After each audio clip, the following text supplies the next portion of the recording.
Hello മക്കളെ, ഇന്ന് നമ്മൾ എടുക്കുന്നത് 3-ാം ക്ലാസ്സിലെ മലയാളം 1-ാമത്തെ ചാപ്റ്ററാണ് കേട്ടോ. അപ്പോൾ ഏതാണ് 1-ാമത്തെ പാഠം? കനകച്ചിലങ്ക. എന്താണ് പാഠത്തിൻ്റെ പേര്? കനകച്ചിലങ്ക. അപ്പോൾ അവിടെ എന്താ കാണുന്നത്? PT ഭാസ്കര പണിക്കർ എഴുതിയ കവിതയിൽ നിന്നുള്ള 2 വരി അവിടെ തന്നിട്ടുണ്ട് അല്ലേ. എന്താണത്? അമ്മ ചൊല്ലിത്തന്ന ഭാഷ ഞങ്ങൾക്കമ്മയെപ്പോലെ ഈ ഭാഷ. അതായത് അമ്മയല്ലേ നമുക്ക് മലയാള ഭാഷ പറഞ്ഞു തന്നിട്ടുള്ളത് അല്ലേ. അമ്മയെപ്പോലെ ഉപമിക്കുകയാണ് മലയാള ഭാഷയെ കവി ചെയ്യുന്നത്. നമ്മൾ ആദ്യമായിട്ട് എന്തായിരിക്കും മലയാളത്തിൽ പഠിച്ചിട്ടുണ്ടാവുക? അമ്മ, അച്ഛൻ എന്നൊക്കെ തന്നെയാണല്ലേ.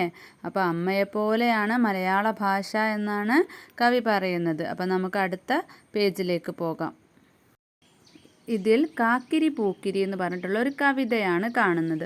രാമകൃഷ്ണൻ കുമരനെല്ലൂരിൻ്റെ തൂവൽ എന്ന് പറയുന്ന ഒരു കവിതയിൽ നിന്നെടുത്ത കുറച്ച് വരികളാണ് കേട്ടോ. അപ്പോൾ പാടാൻ നല്ല ഭംഗിയുള്ള നല്ല രസമുള്ള കവിതയാണല്ലേ. മക്കൾ പാടി നോക്കിക്കേ. കാക്കിരി പൂക്കിരി.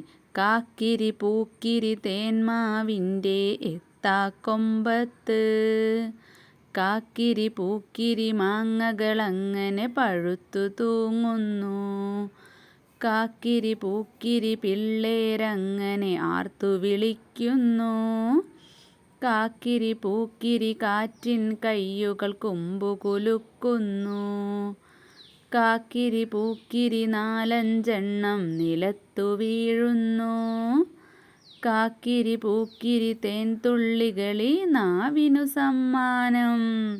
നല്ല പാട്ടല്ലേ, നല്ലൊരു കവിത. അപ്പോൾ എന്താണ് കവിതയിൽ പറയുന്നത്? കാക്കിരി പൂക്കിരി എന്ന് പറഞ്ഞാൽ ഒരു ഭംഗി വാക്കാണ് കേട്ടോ. അപ്പോൾ കാക്കിരി പൂക്കിരി തേന്മാവിൻ്റെ എത്താത്ത ഉയരമുള്ള കൊമ്പത്ത് എന്താണ്? പഴുത്ത മാങ്ങകൾ ഇങ്ങനെ തൂങ്ങി നിൽക്കുകയാണ്. ഇത് കണ്ടിട്ട് പിള്ളേരൊക്കെ ആർത്ത് വിളിക്കുകയാണ് മാമ്പഴം കിട്ടാൻ വേണ്ടിയിട്ട്.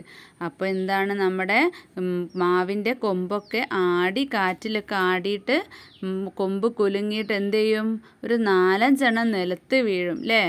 അപ്പോൾ കാക്കിരി പൂക്കിരി തേൻ തുള്ളികളി നാവിന് സമ്മാനം. അത് പിള്ളേരൊക്കെ ആർത്ത് വിളിച്ച പിള്ളേരൊക്കെ ഓടിപ്പോയിട്ട് എടുക്കുകയാണ്. എന്നിട്ട് കഴിച്ചു നോക്കുമ്പോഴോ നല്ല മധുരം അല്ലേ.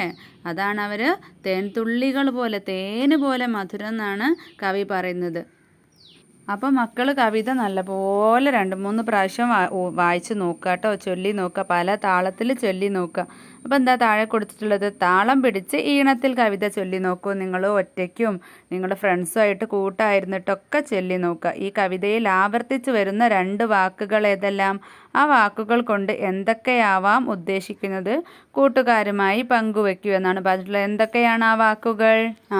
കാക്കിരി പൂക്കിരി അല്ലേ. കാക്കിരി പൂക്കിരി എന്ന് പറയുന്ന വാക്ക് കവിതക്ക് കാവ്യഭംഗി പ്രതിനിധാനം ചെയ്യുന്നതാണ്, കാവ്യഭംഗി കൊടുക്കുന്നതാണ് അല്ലേ. ഈ കാക്കിരി പൂക്കിരി എന്ന് വരുന്നത് കൊണ്ട് തന്നെ കവിത മനോഹരമായിട്ട് പാടാൻ വേണ്ടിയിട്ട് കുട്ടികൾക്ക് സഹായകമാകുന്നു. ഇനി അടുത്തത് എന്താണ്? കവിതയ്ക്ക് ചുറ്റുമായി യോജിച്ച് ചിത്രം വരച്ച് നിറം നൽകി ഭംഗിയാക്കൂ. അത് കുട്ടികൾ ചെയ്യാം. പിന്നെ വരച്ച ചിത്രങ്ങൾ പരസ്പരം പങ്കുവെക്കൂ കേട്ടോ. ക്ലാസ് ചെയ്യേണ്ടതാണത്. അടുത്തത് എന്താണ്? വാമൊഴിച്ചന്തം. എന്തൊരു കിലുക്കമുള്ള ഭാഷയാണ് നമ്മുടെ മലയാളം. കിലുക്കം നിറഞ്ഞു കവിഞ്ഞതാണ് നമ്മുടെ പാട്ടും പറച്ചിലും അല്ലേ. മലയാള ഭാഷ നമ്മൾ കവിതയായാലും സംസാരിക്കുന്നതായാലും കേൾക്കാൻ തന്നെ എന്തായാലേ ഒരു ഭംഗി. അതിനെയാണ് കവി കിലുക്കം എന്നതുകൊണ്ട് അർത്ഥമാക്കുന്നത്. അപ്പം നമുക്ക് ഈ ഒരു നാടൻ പാട്ട് ചൊല്ലിയാലോ? മക്കളെല്ലാവരും കൂടെ ചൊല്ലി നോക്കണേ. തിന്താരോ തക. തിന്താരോ തക തിന്താരോ തക തിന്താരോ തക തിന്താരോ, തിന്താരോ തക തിന്താരോ തക തിന്താരോ തക തിന്താരോ. 1-ാനമ്മയ്ക്കും മക്കൾക്കുമാടാൻ 2-ാം കുന്നിന്മേലൂഞ്ഞാല്, 2-ാനമ്മയ്ക്കും മക്കൾക്കും ചൂടാൻ 3-ാം കാവിലെ മുല്ലപ്പൂ. തിന്താരോ തക തിന്താരോ തക തിന്താരോ തക തിന്താരോ, തിന്താരോ തക തിന്താരോ തക തിന്താരോ തക തിന്താരോ. 3-ാനമ്മയ്ക്കും മക്കൾക്കും ചാർത്താൻ 4-ാം കാട്ടിലെ പൊന്മാല, 4-ാനമ്മയ്ക്കും മക്കൾക്കും ചുറ്റാൻ 5-ാം ചെമ്മൂകിൽ പൂഞ്ചേല. തിന്താരോ തക തിന്താരോ തക തിന്താരോ തക തിന്താരോ, തിന്താരോ തക തിന്താരോ തക തിന്താരോ തക തിന്താരോ. നിങ്ങളും ഇതുപോലെ ഒരുപാട് നാടൻ പാട്ട് പാടിയിട്ടും കേട്ടിട്ടും ഒക്കെ ഉണ്ടാവൂലേ. നാടൻ പാട്ടിനൊരു പ്രത്യേക ശൈലി തന്നെ, നല്ലൊരു തനതായ ശൈലി തന്നെ നാടൻ പാട്ടിനുണ്ട് മറ്റുള്ള കവിതകളെക്കാളും അല്ലേ. അപ്പോൾ ഈ നാടൻ പാട്ടിൽ എന്താണ് പറയുന്നത്? ആദ്യം ഒരു വായ്ത്താരി തന്നിട്ടുണ്ട്, ഒരു കവിതയ്ക്ക് ഭംഗി കൂട്ടാൻ വേണ്ടിയിട്ട് അല്ലേ, നാടൻ പാട്ടിന് ഭംഗി കൂട്ടാൻ വേണ്ടിയിട്ട് ഒരു വായ്ത്താരി ഉണ്ട്. പിന്നെന്താ, ഒന്നാനമ്മയ്ക്കും മക്കൾക്കും ആടാൻ എന്തുണ്ട്, രണ്ടാം കുന്നിൽ ഒരു ഊഞ്ഞാലുണ്ട് അല്ലേ. പിന്നെയോ, രണ്ടാനമ്മയ്ക്കും മക്കൾക്കും ചൂടാൻ മൂന്നാം കാവിൽ മുല്ലപ്പൂ ഉണ്ട്. അടുത്തതായിട്ട് എന്താണ്, പിന്നെയും പാട്ടിന് ഒരു ഭംഗി കൂട്ടാൻ വേണ്ടിയിട്ട് ഒരു വായ്ത്താരി കൊടുത്തിട്ടുണ്ട്. പിന്നെയോ, മൂന്നാനമ്മയ്ക്കും മക്കൾക്കും ചാർത്താൻ നാലാം കാട്ടിൽ എന്തുണ്ട്, പൊന്മാല അല്ലേ, കഴുത്തിലണിയാൻ നാലാം കാട്ടിൽ പൊന്മാല. നാലാനമ്മയ്ക്കും മക്കൾക്കും ചുറ്റാൻ അഞ്ചാം ചെമ്മുകിൽ പൂഞ്ചേല. അപ്പോൾ പിന്നെയും ഒരു വായ്ത്താരി കൊടുത്തിട്ടുണ്ട്. അപ്പോൾ നാടൻ പാട്ടിന് കൂടുതൽ ഭംഗി വരാൻ വേണ്ടിയിട്ടാണ്. കൂട്ടുകാരോടൊത്ത് ഈ പാട്ട് താളമിട്ട് പാടൂ.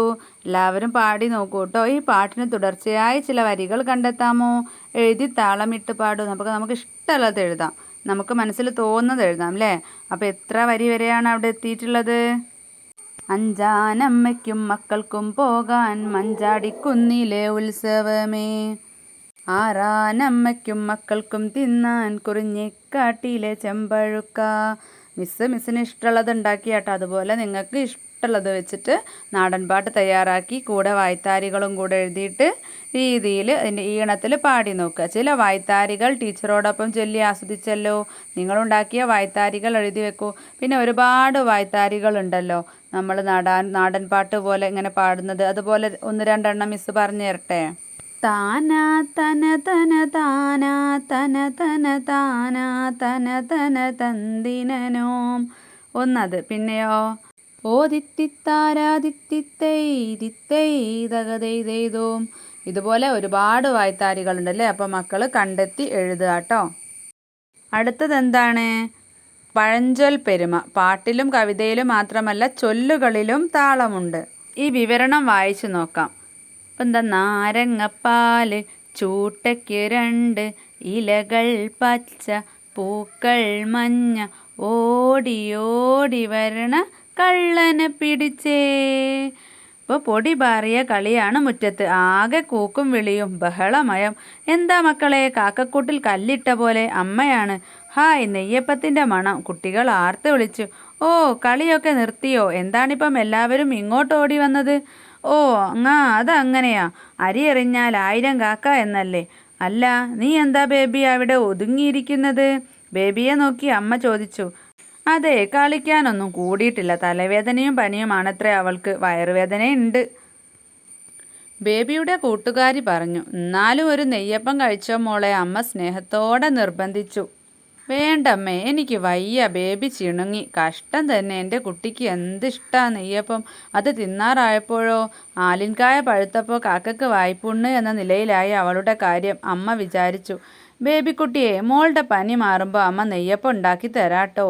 ബേബിയെ തൊട്ടു തലോടി ആശ്വസിപ്പിച്ച് അമ്മ അകത്തേക്ക് പോയി. മുറ്റത്തു നിന്നും വീണ്ടും ബഹളമുയർന്നു, കാക്കക്കൂട്ടിൽ കല്ലിട്ട പോലെ. അപ്പം നിങ്ങൾ ഈ വിവരണത്തിൽ കുറേ പരിചയമില്ലാത്ത വാക്കുകൾ അല്ലേ, കുറേ പരിചയമില്ലാത്തത് കേട്ടല്ലോ. അതൊക്കെ എന്താണ്?